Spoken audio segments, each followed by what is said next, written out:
नमस्कार दोस्तों, स्वागत है आपका एमपी एकेडमी में। आज है 26 जनवरी और आज हम इस वीडियो में पिछले एक सप्ताह के मोस्ट इम्पॉर्टेंट करंट अफेयर्स को पढ़ेंगे।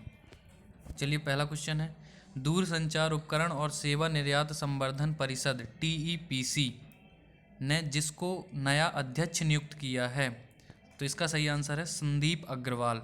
दूरसंचार उपकरण और सेवा निर्यात संवर्धन परिषद TEPC ने जिसको नया अध्यक्ष नियुक्त किया है, इसका सही आंसर है संदीप अग्रवाल। नेक्स्ट क्वेश्चन है, कोरोना वायरस के प्रकोप के बावजूद चीन की अर्थव्यवस्था 2020 में जितने प्रतिशत की दर से बढ़ी है, इसका राइट आंसर है 2.3%। 2.3% है। कोरोना वायरस के प्रकोप के बावजूद चीन की अर्थव्यवस्था 2020 में 2.3% की दर से बढ़ी है। चलिए नेक्स्ट क्वेश्चन में चलते हैं। Supreme court bar association SCBA supreme court bar association के जिस अध्यक्ष ने तत्काल प्रभाव से अपने पद से इस्तीफा दे दिया, तो इनका नाम है दुष्यंत दबे। दुष्यंत दबे ने supreme court bar association SCBA के तत्काल प्रभाव से अपने पद से इस्तीफा दे दिया। नेक्स्ट क्वेश्चन पर चलते हैं। नेक्स्ट क्वेश्चन है, प्रधानमंत्री ने स्टैचू ऑफ यूनिटी को देश के विभिन्न भागों से जोड़ने वाली जितने रेलगाड़ियां रवाना की, प्रधानमंत्री नरेंद्र मोदी ने स्टैचू ऑफ यूनिटी को देश के विभिन्न भागों से जोड़ने वाली जितने रेलगाड़ियां रवाना की हैं, तो इसका सही आंसर हो जाएगा 8।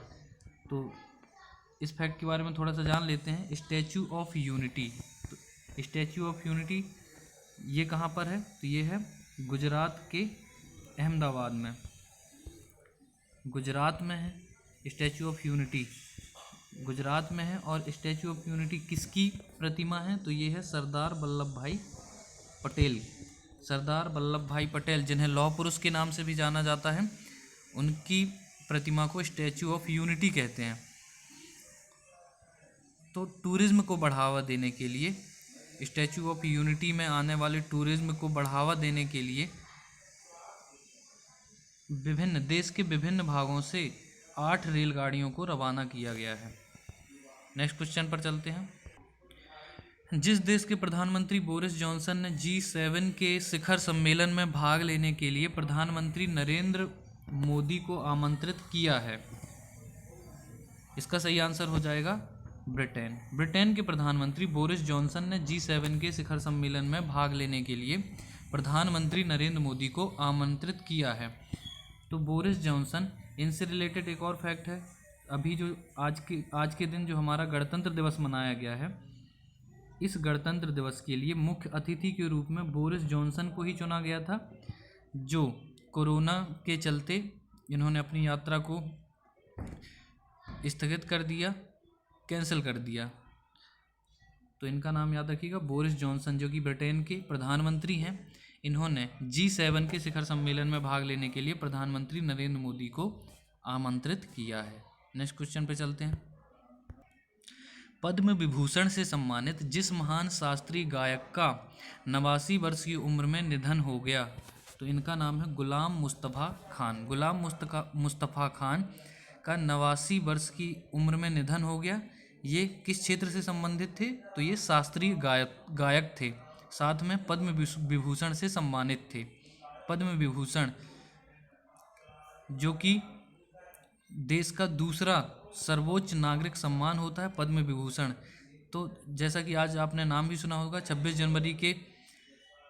जनवरी के अवसर पर ही ये दिए जाते हैं, पद्म विभूषण। तो कमेंट बॉक्स में बताइएगा कि आज किसको पद्म विभूषण का अवार्ड मिला है। नेक्स्ट क्वेश्चन में चलते हैं।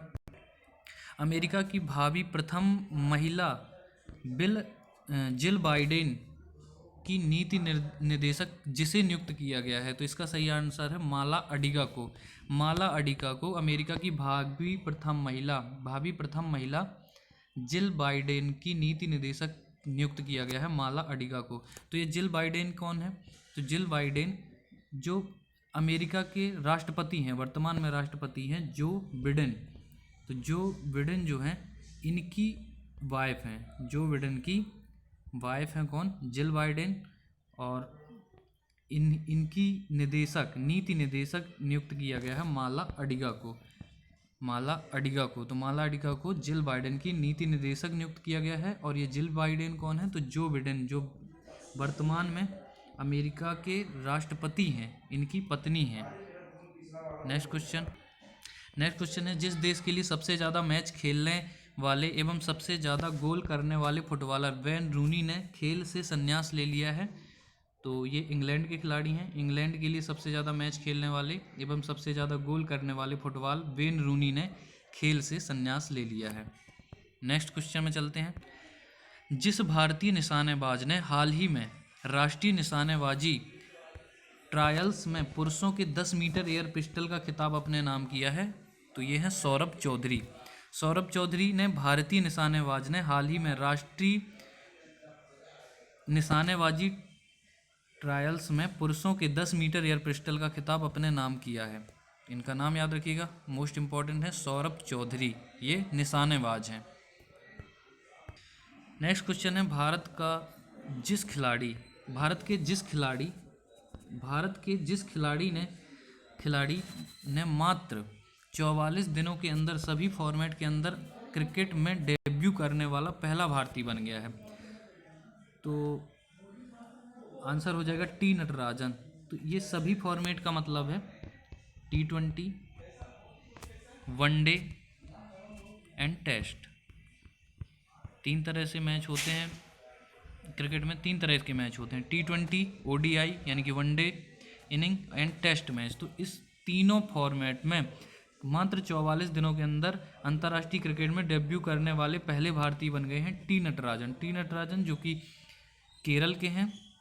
और आईपीएल में भी इन्होंने बहुत अच्छा प्रदर्शन रहा है टी नटराजन का, ये बॉलिंग करते हैं। तो इम्पॉर्टेंट है 44 दिनों के अंदर सभी फॉर्मेट में, मतलब T20, ODI and test cricket में डेब्यू करने वाले पहले भारतीय कौन बन गए हैं, टी नटराजन।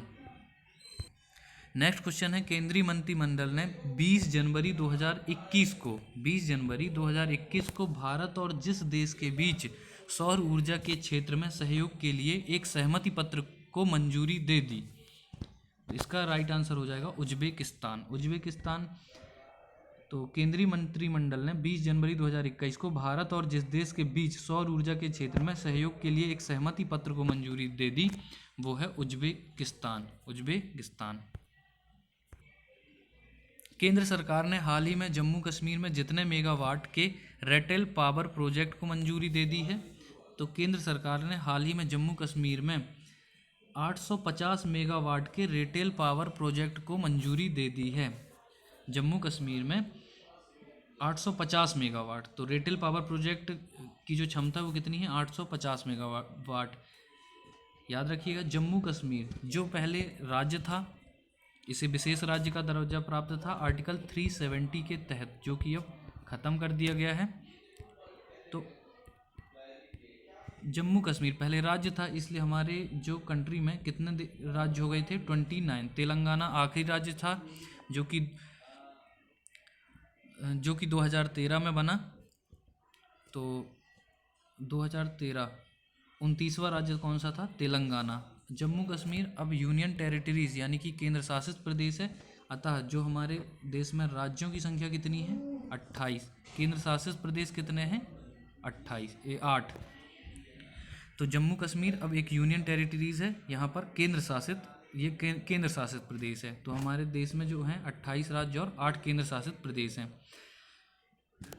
नेक्स्ट क्वेश्चन है, ग्लोबल फायर पावर इंडेक्स 2021 में चौथा स्थान जिस देश को प्राप्त हुआ है, तो यह है Bharat. Global fire power index 2021 में भारत को कौन सा स्थान प्राप्त हुआ है, तो वो है चौथा, यानी कि 4th रैंकिंग है ग्लोबल फायर पावर इंडेक्स में। भारत की कितनी रैंकिंग है, 4th, चौथी रैंकिंग है। जिस देश ने नई हाई स्पीड मैग्लेव का मतलब है मैग्नेटिक लेविटेशन ट्रेन के लिए प्रोटोटाइप का अनावरण किया है।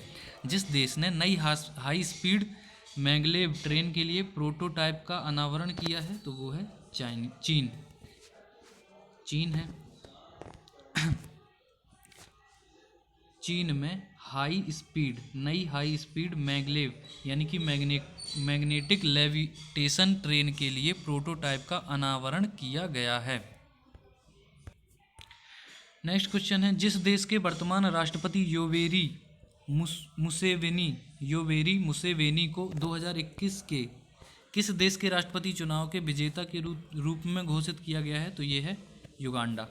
युगांडा के राष्ट्रपति योवेरी मुसेवेनी। तो युगांडा में राष्ट्रपति पद के लिए किसे नियुक्त किया गया है या विजेता घोषित किया गया है? तो वो है योवेरी मुसेवेनी। योवेरी मुसेवेनी को युगांडा के राष्ट्रपति के रूप में चयनित किया गया है। युगांडा की लोकेशन क्या है? ये अफ्रीका कॉन्टिनेंट में, मतलब अफ्रीका महाद्वीप में स्थित है। अफ्रीका महाद्वीप में स्थित है युगांडा। और यहाँ के राष्ट्रपति कौन हैं? तो याद रखेंगे योवेरी मुसेवेनी। योवेरी मुसेवेनी को राष्ट्रपति चुनाव के विजेता के रूप में घोषित किया गया है युगांडा के लिए, योवेरी मुसेवेनी। हाल ही में श्रीलंका के जिस क्रिकेटर ने फ्रेंचाइजी क्रिकेट से संन्यास ले लिया, तो वो है लसिथ मलिंगा। लसिथ मलिंगा ने क्रिकेटर ने फ्रेंचाइजी क्रिकेट से संन्यास ले लिया है, लसिथ मलिंगा।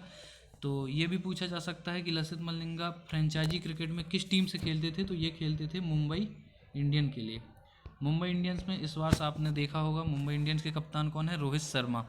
तो मुंबई इंडियंस में लसिथ मलिंगा को नहीं लिया गया था। लसिथ मलिंगा को नहीं लिया गया था, एक भी मैच इन्होंने नहीं खेला है। तो इन्होंने वनडे और T20 से तो पहले ही संन्यास ले लिया था। हाल ही में इन्होंने फ्रेंचाइजी क्रिकेट से भी संन्यास ले लिया है। तो लसिथ मलिंगा से जो रिलेटेड एक और फैक्ट है जो कि मोस्ट इम्पॉर्टेंट है, आईपीएल के इतिहास में आईपीएल कब से शुरू हुए हैं? तो 2008 से शुरू हुए हैं। और आईपीएल के इतिहास में सबसे ज़्यादा विकेट लेने वाले जो गेंदबाज हैं वो हैं लसिथ मलिंगा। आईपीएल के इतिहास में सबसे ज़्यादा विकेट लेने वाले गेंदबाज कौन है? लसिथ मलिंगा, जिन्होंने संन्यास ले लिया है। नेक्स्ट क्वेश्चन है, हाल ही में जिस देश ने अमेरिका के पूर्व विदेश मंत्री माइक पोम्पियो समेत 28 अधिकारियों पर प्रतिबंध लगाने का फैसला किया है? तो वो है चीन। चीन ने अमेरिका के पूर्व विदेश मंत्री कौन है? माइक पोम्पियो समेत, पूर्व विदेश मंत्री थे माइक पोम्पियो, उनके समेत 28 अधिकारियों पर प्रतिबंध लगाने का फैसला कर लिया है। तो वो है चीन। तो चीन इस समय बहुत ज़्यादा करंट में रह रहा है, तो इसके बारे में थोड़ा सा जान लेते हैं। चीन के प्रेसिडेंट कौन है? तो वो है शी जिनपिंग है यहाँ के प्रेसिडेंट। और यहाँ की मुद्रा क्या है? येन। चीन की मुद्रा क्या है? येन है। और राष्ट्रपति कौन है? Xi Jinping. नेक्स्ट क्वेश्चन है, जिस कंपनी को हाल ही में वित्तीय रिपोर्टिंग में उत्कृष्टता के लिए ICAI राष्ट्रीय पुरस्कार प्रदान किया गया है, वो है भारत हैवी इलेक्ट्रिकल्स लिमिटेड। तो भारत हैवी इलेक्ट्रिकल लिमिटेड, जिसको भेल बोलते हैं, को हाल ही में वित्तीय रिपोर्टिंग में उत्कृष्टता के लिए ICAI राष्ट्रीय पुरस्कार प्रदान किया गया है। तो भेल, जिसका मुख्यालय आप सभी को पता होगा, मध्य प्रदेश के भोपाल में है।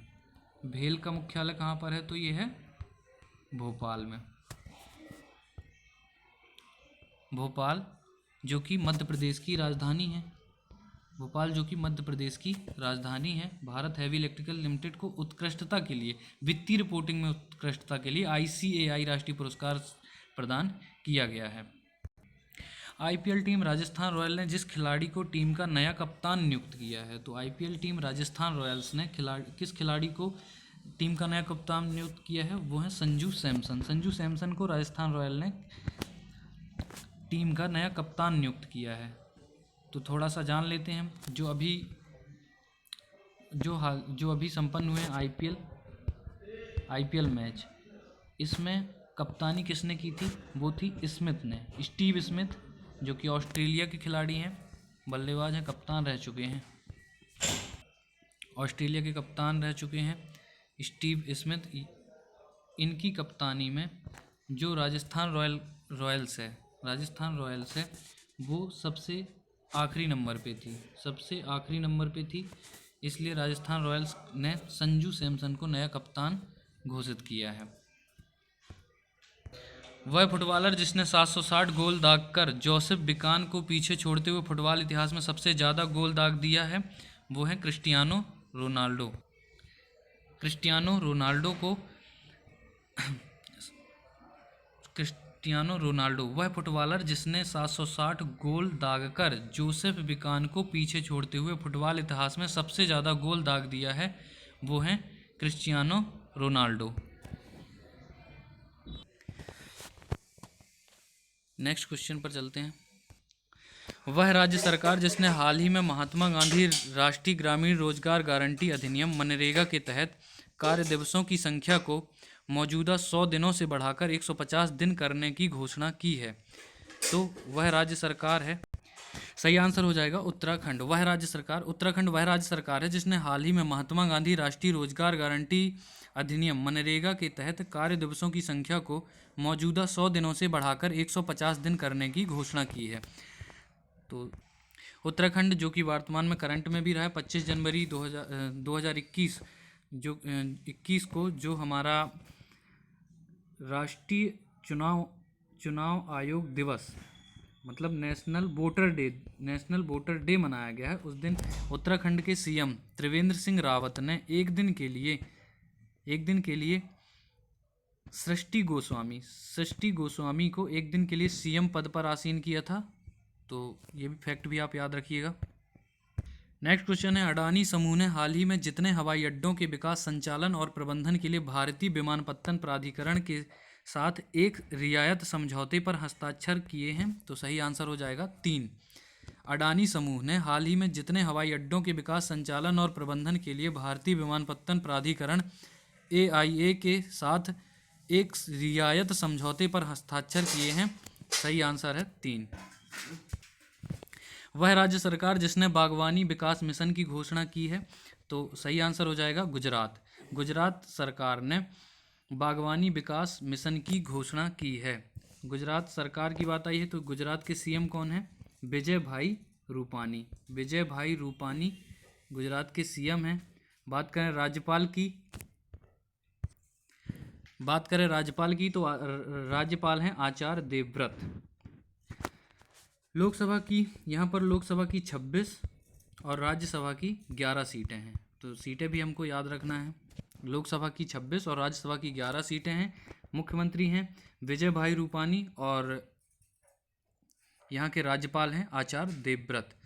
तो गुजरात सरकार ने बागवानी विकास मिशन की घोषणा की है। नेक्स्ट क्वेश्चन पर चलते हैं। जिस ट्रेन का नाम बदलकर नेताजी एक्सप्रेस कर दिया गया है, तो वह ट्रेन है हावड़ा कालका मेल। हावड़ा कालका मेल का नाम बदलकर नेताजी एक्सप्रेस कर दिया गया है, तो यह किया गया है 23 जनवरी को। 23 जनवरी आप सभी जानते हैं, 23 जनवरी को नेताजी सुभाष चंद्र बोस की 125वीं जयंती को पराक्रम दिवस के रूप में मनाया गया है। तो इन्हीं के सम्मान में, नेताजी सुभाष चंद्र बोस के सम्मान में रेल मंत्री कौन है? तो ये हैं पीयूष गोयल ने हावड़ा कालका मेल का नाम नेताजी एक्सप्रेस करने का फैसला किया है। उन्होंने ट्वीट के माध्यम से इसकी जानकारी दी। नेक्स्ट क्वेश्चन पर चलते हैं। भारतीय रिजर्व बैंक RBI ने धोखाधड़ी के बारे में उसे बताने में देरी के लिए स्टैंडर्ड चार्टर्ड बैंक पर जितने करोड़ रुपए का जुर्माना लगाया है, तो सही आंसर हो जाएगा 2 करोड़ रुपए। स्टैंडर्ड चार्टर्ड बैंक पर 2 करोड़ रुपए का जुर्माना लगाया है। किस वजह से? तो धोखाधड़ी के बारे में उसे बताने में देरी के लिए भारतीय रिजर्व बैंक ने धोखाधड़ी के बारे में उसे बताने में देरी के लिए स्टैंडर्ड चार्टर्स बैंक पर 2 करोड़ रुपए का जुर्माना लगाया है। तो RBI के बारे में जान जाते हैं। रिजर्व बैंक ऑफ इंडिया, इसे बैंकों का बैंक कहा जाता है।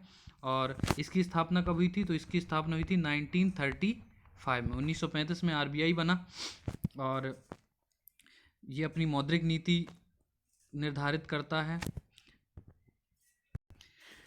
साथ ही आपको ये भी याद रखना है कि RBI के गवर्नर हैं शक्तिकांत दास। तो RBI के गवर्नर कौन है? शक्तिकांत दास हैं। हेडक्वार्टर मुंबई में है। इसका हेडक्वार्टर कहाँ पर है? तो मुंबई में है, जो कि महाराष्ट्र की राजधानी है मुंबई। जकार्ता में आसियान सचिवालय में भारत का अगला राजदूत किसे नियुक्त किया गया है? तो वो हैं जयंत खोबरागड़े। जयंत खोबरागड़े को जकार्ता में आसियान सचिवालय में भारत का अगला राजदूत नियुक्त किया गया है। तो आप सभी जानते हैं कि जो आसियान है वो आसियान कंट्रीज़ का एक समूह है जिसका हेडक्वार्टर कहाँ है? जकार्ता में है। तो जकार्ता में हेडक्वार्टर है। जकार्ता कहाँ पर है? तो ये इंडोनेशिया की राजधानी है। जकार्ता इंडोनेशिया की राजधानी है, जहाँ पर आसियान का क्या है? हेडक्वार्टर है। आसियान का हेडक्वार्टर कहाँ है? तो जकार्ता में। और जकार्ता राजधानी है किसकी? इंडोनेशिया की। तो जकार्ता में आसियान सचिवालय में भारत का अगला राजदूत किसे नियुक्त किया गया है? इसका सही आंसर है जयंत खोबरागड़े। जयंत खोबरागड़े को आसियान सचिवालय में भारत का अगला राजदूत नियुक्त किया गया है। चलिए नेक्स्ट क्वेश्चन पर चलते हैं। नेक्स्ट क्वेश्चन है, जिस बॉलीवुड अभिनेता के नाम पर दक्षिणी दिल्ली के एंड्रयूजगंज में एक सड़क का नामकरण किया जाएगा? दिल्ली में एंड्रयूजगंज में एक सड़क का नामकरण किया जाएगा, तो इनका नाम है सुशांत सिंह राजपूत। सुशांत सिंह राजपूत, जिन्होंने अभी हाल ही में कुछ महीनों पहले सुसाइड कर लिया था। इन्होंने MS धोनी पिक्चर में धोनी का रोल किया है और ये अच्छे अभिनेता थे जो कि बिहार स्टेट से बिलोंग करते हैं। इनके नाम पर दिल्ली के एंड्रयूजगंज में एक सड़क का नामकरण किया जाएगा इनको श्रद्धांजलि देने के लिए। तो याद रखिएगा। दिल्ली के बारे में जान लेते हैं। तो दिल्ली के CM हैं अरविंद केजरीवाल। दिल्ली के CM हैं अरविंद केजरीवाल और दिल्ली भारत की राजधानी है। नेक्स्ट क्वेश्चन है, सड़क परिवहन एवं राजमार्ग मंत्रालय तथा जिस संस्था ने प्राकृतिक आपदा प्रबंधन के क्षेत्र में सहयोग के लिए एक सहमति पत्र पर हस्ताक्षर किए हैं? तो वो है DRDO। DRDO ने सड़क परिवहन एवं राजमार्ग मंत्रालय तथा जिस सड़क परिवहन एवं राजमार्ग मंत्रालय और DRDO ने प्राकृतिक आपदा प्रबंधन के क्षेत्र में सहयोग के लिए एक सहमति पत्र पर हस्ताक्षर किए हैं। तो DRDO के बारे में जान लेते हैं। DRDO का फुल फॉर्म क्या है? Defence research and development organisation. इसका फुल फॉर्म, इसका गठन हुआ था 1958 में। तो 1958 में इसकी स्थापना की गई। और मुख्यालय की बात की जाए तो इसका हेडक्वार्टर कहाँ पे है? हेडक्वार्टर है न्यू दिल्ली में। न्यू दिल्ली में इसका हेडक्वार्टर है। तो इतना याद रखिएगा। DRDO का फुल फॉर्म क्या है? Defence research and development organisation. स्थापना वर्ष 1958, हेडक्वार्टर दिल्ली। चलिए नेक्स्ट क्वेश्चन में चलते हैं। जिस देश की सरकार ने हाल ही में कोविड-19 के प्रभावों से उबरने में मदद करने के लिए $3.7 बिलियन पैकेज की घोषणा की? तो वो है मलेशिया। जिस देश की सरकार ने हाल ही में कोविड-19 के प्रभावों में से उबरने में मदद के लिए $3.7 बिलियन के पैकेज की घोषणा की है, तो वो है मलेशिया। याद रखिएगा, मलेशिया। नेक्स्ट क्वेश्चन है, केंद्र सरकार ने नेताजी सुभाष चंद्र बोस की जयंती को जिस दिवस के रूप में मनाए जाने की घोषणा की है? तो इसका आंसर मैं आपको पहले ही बता चुका हूँ, पराक्रम दिवस। पराक्रम दिवस। तो नेताजी सुभाष चंद्र बोस की जो जयंती है अब पराक्रम दिवस के रूप में मनाई जाएगी। ये जो नेताजी सुभाष चंद्र बोस की जयंती है ये 23 जनवरी को मनाई जाती है। ये भी याद रखिएगा। ये कौन से नंबर की पुण्यतिथि थी, जयंती थी? तो ये थी 125 में, 125 नंबर्स की जयंती थी जिसे पराक्रम दिवस के रूप में मनाए जाने की घोषणा की गई थी। सुभाष चंद्र बोस का जन्म 23 जनवरी कहाँ? कटक, उड़ीसा के कटक में हुआ था। कटक जो कि पहले उड़ीसा की राजधानी थी, अभी क्या है? भुवनेश्वर है। तो सुभाष चंद्र बोस का जन्म हुआ था कटक, उड़ीसा में।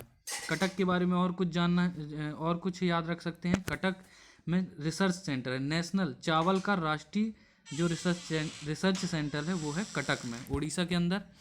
भुवनेश्वर, जिसे हाल ही में उड़ीसा की राजधानी भुवनेश्वर को हाल ही में यूनेस्को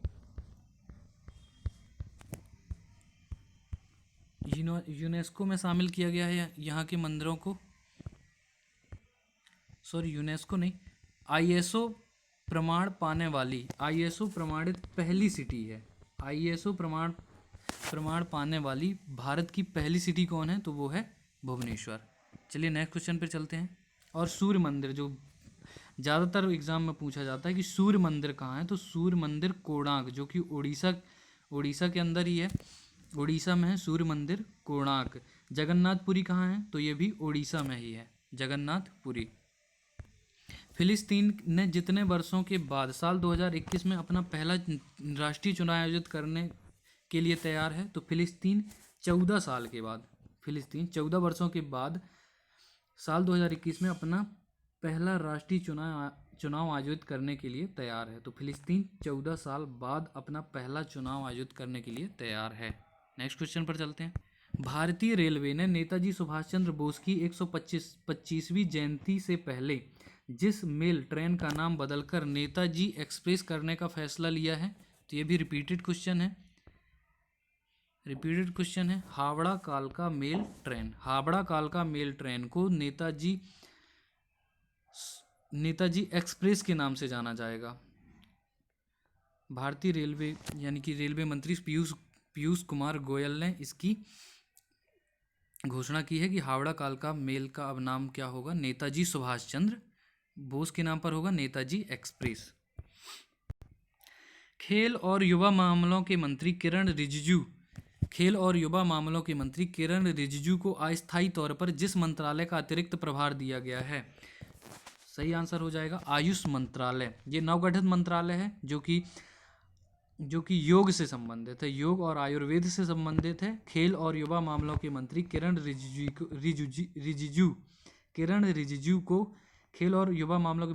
रिजिजू को अस्थायी तौर पर जिस मंत्रालय का अतिरिक्त प्रभार दिया गया है तो वो है आयुष मंत्रालय। आयुष मंत्रालय की आज आपने झांकी भी देखी होगी, तो बहुत ही सुंदर झांकी थी राजपथ में। कोरोना वैक्सीन और जो डॉक्टर्स का त्याग है इस कोरोना काल में, वो सब दिखाया जा रहा था उस झांकी में। बहुत ही खूबसूरत झांकी थी, देखिएगा यूट्यूब पे है। गुजरात सरकार ने हाल ही में ड्रैगन फ्रूट का नाम बदलकर रखने की घोषणा की है। तो क्या रखने की घोषणा की है? वो है कमलम फ्रूट। गुजरात सरकार ने ड्रैगन फ्रूट का नाम क्या रखने की घोषणा की है? तो वो है कमलन फ्रूट। मोस्ट इंपॉर्टेंट क्वेश्चन है कमलम फ्रूट।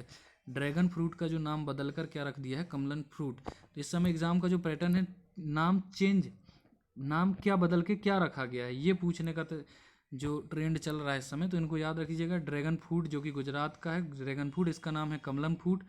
और हाँ, अभी अपने पढ़ा है कि ट्रेन का नाम हावड़ा कालका का नाम क्या हो गया है?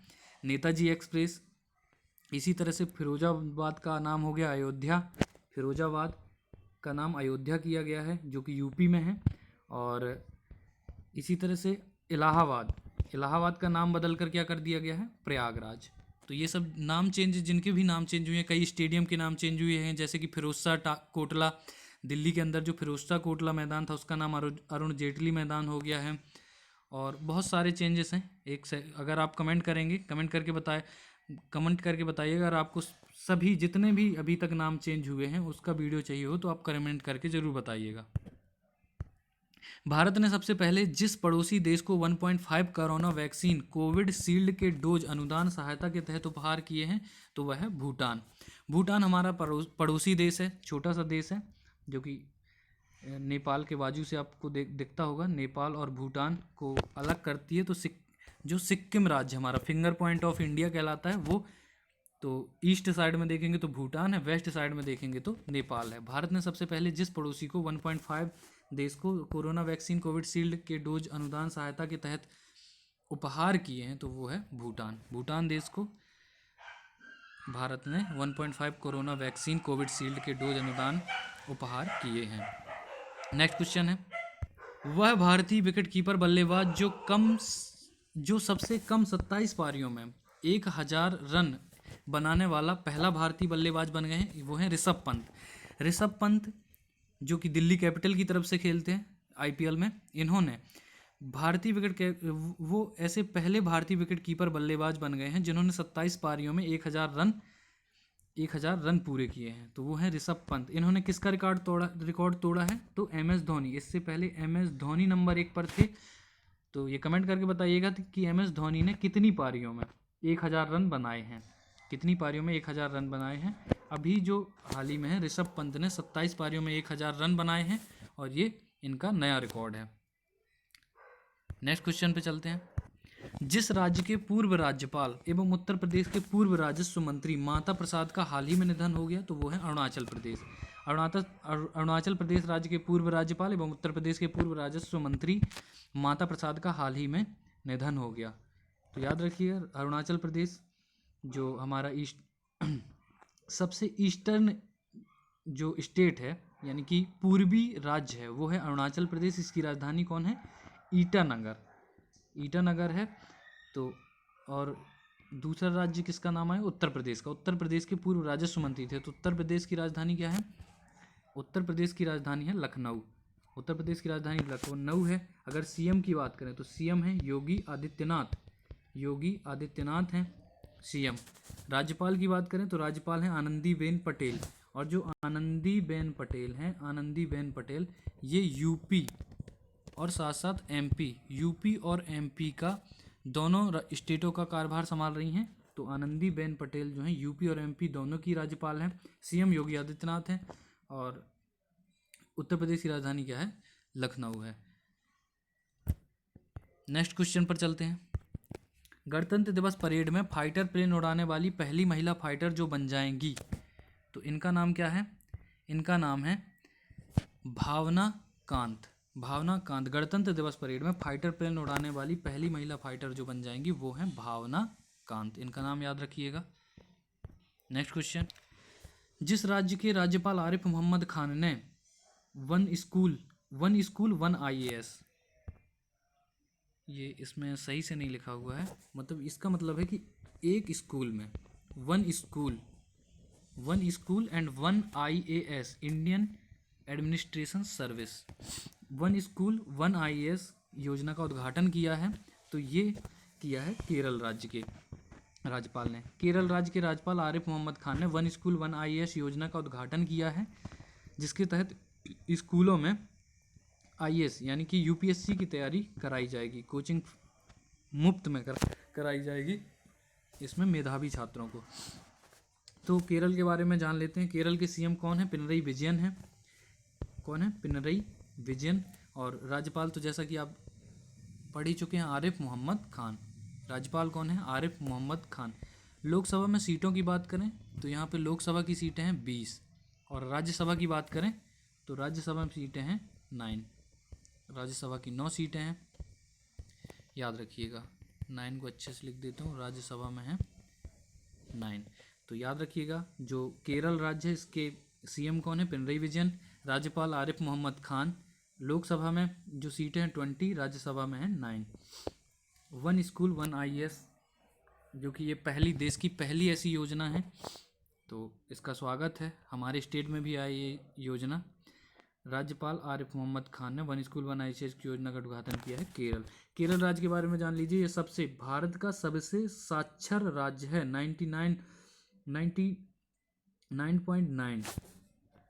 98 पॉइंट ऐसे है, 98 पॉइंट कुछ है, तो 98 पॉइंट है जो कि केरल की साक्षरता है। चेक कर लीजिएगा।